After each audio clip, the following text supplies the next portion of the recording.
England সিরিজের পঞ্চম ও শেষ টেস্টে দারুণ নাটকীয়তা জমে উঠেছে ভারত ও ইংল্যান্ডের ম্যাচের লড়াইয়ে। এ ম্যাচের চতুর্থ দিনে ইংল্যান্ড যখন জয়ের একদম দ্বার প্রান্তে, ঠিক তখনই ভারতীয় বোলাররা ফিরিয়ে এনে দেন ম্যাচের নতুন এক রূপ। মোহাম্মদ সিরাজ ও প্রসিদ্ধ কৃষ্ণা, যাদের অগ্নিঝরা বোলিংয়ে হঠাৎ করেই বিপাকে পড়ে যায় ইংল্যান্ডের ব্যাটসম্যানরা। চা বিরতির পরপরই দ্রুত উইকেট হারিয়ে বসে হ্যারি ব্রুকস ও জো রুটরা। তাই তো চতুর্থ দিন শেষে ইংল্যান্ডের সংগ্রহ 6 উইকেটে 339 রান। জয়ের জন্য বাকি মাত্র 35 রান, হাতে আছে 4 উইকেট।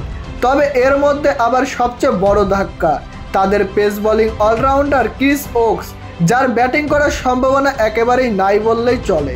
কেননা তিনি কাঁধে ব্যাপক পরিমাণে চোট পেয়েছেন এবং তার ভাঙ্গা হাত নিয়ে ব্যাটিং করা এই মুহূর্তে সম্ভব নয়। তাই 35 রান করতে ইংল্যান্ডের হাতে আছে 3 উইকেট।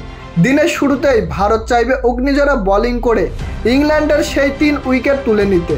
তবে দলের প্রয়োজনে অসম্ভবকে সম্ভব করার মানসিকতা দেখাচ্ছেন 36 বছর বয়সী ইংল্যান্ডের এই তারকা পেস বোলিং অলরাউন্ডার।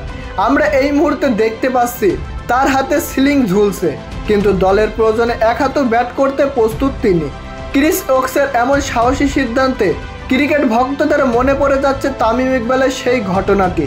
2018 সালের এশিয়া কাপে শ্রীলঙ্কার বিপক্ষে ম্যাচের শুরুর দিকে চোট পেয়ে তামিম ইকবালের হাতেও ঝুলছিল সিলিং। টুর্নামেন্ট থেকে ছিটকেও গিয়েছিলেন তিনি, তবুও শেষ উইকেটে ক্রিজে গিয়ে এক হাতে ব্যাটিং করে ক্রিকেটের চিরন্তন সাহসিকতার গল্পের নায়ক হয়ে গেছেন বাংলাদেশের এই ওপেনার। তামিম ছাড়া 1984 সালে হেডিংলি টেস্টে ম্যালকম মার্শাল ভাঙা আঙুল নিয়ে সিলিং ঝোলানো অবস্থায় এক হাতে ব্যাট করে সতীর্থকে সেঞ্চুরি করতে সাহায্য করেছিলেন। ঠিক তেমনই এক নতুন ঘটনার জন্ম দিতে যাচ্ছে ক্রিস ওকস, যেটা নিশ্চিত করেছেন জো রুট। চতুর্থ দিনের খেলা শেষে সংবাদ সম্মেলনে ওকসের বিষয়টি নিয়ে জো রুট বলেন, ওকস এখনও আমাদের সঙ্গেই আছে। এটা এমন এক সিরিজ যেখানে খেলোয়াড়রা নিজেদের জীবন বাজি রেখে খেলতে প্রস্তুত।